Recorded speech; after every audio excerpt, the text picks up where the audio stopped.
Nehawu is holding a national day of prayer across the country for frontline workers. It's dedicated to the memory of all workers and frontline workers in particular who've lost their lives to COVID-19. We cross now to the main event that's happening at the Chris Hani Baragwanath Hospital. Hostile management practices in which incompetent and lazy managers rely on, using disciplinary measures as a cover. The point that we're making, that most managers we have, they are hiding their inabilities by punishing members using authority, not necessarily using their ability to run hospitals. That's the point that we're making, and hoping that their scandalous failures will just disappear. Comrades, tomorrow we shall continue with our program of honoring frontline workers, those who are still alive and are currently occupying the front trenches of this war, both during the day and night. The focus for tomorrow shall be to cheer and pledge solidarity and support them in order to raise the morale of the frontline workers who will be toiling at the workplace. Many of them have recovered from their own strikes of COVID-19 and immediately got back to national duty. In fact, others, comrade, while observing symptoms, they were called to be on duty. And where's those ones who are not showing symptoms?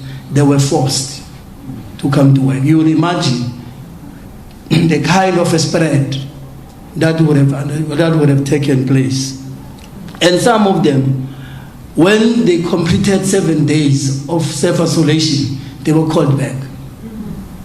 Some of them, they don't even have, in the workplace where they work, they can't be provided with isolation.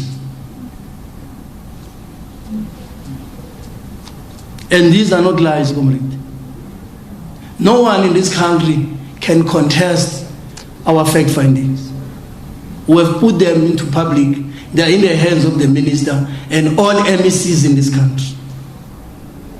Instead, when we meet them, they can't provide answers.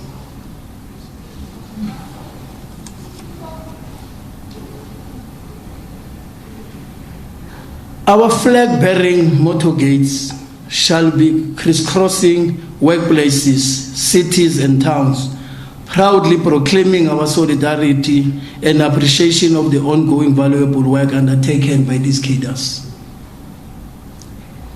This is part of the build-up. This is part of the build-up, the last push towards our National Day of Action on the 3rd September 2020. On Thursday, we are coming out across all sectors, supported by our federation and shoulder to shoulder with our allied formation of mass democratic movement to put across all the key demands of all our members to all the political heads of this land. In every provincial capital and the seat of the national government itself, the union buildings, as well as the lawmakers at the National Parliament in Cape Town. We must say this, comrade. We have applied, we have followed every law. But it's said to confirm that we are denying our right to demonstrate. And it's only us. There have been many groupings demonstrating across this country.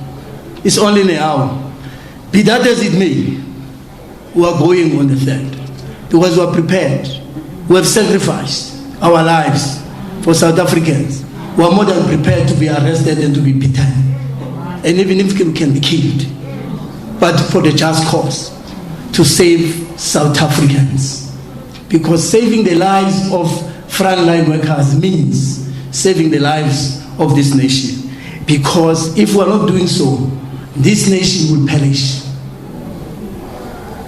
So those who are in a position of power, they must enjoy the power and abuse their power by beating us. We are more than prepared.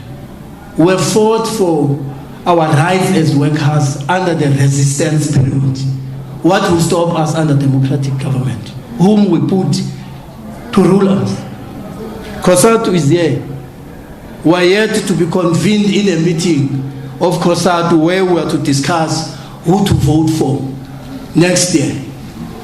We will make our point, General Secretary of COSATU, very clear.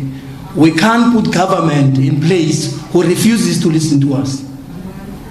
It's a pity that Comrade Joe and Comrade Mamabula, they are not here, because we would have wanted Comrade Mamabula, as they represent the minister, to carry this message and pass to the minister, who was invited to be here in any way, and later promised us this morning that he's going to send his deputy.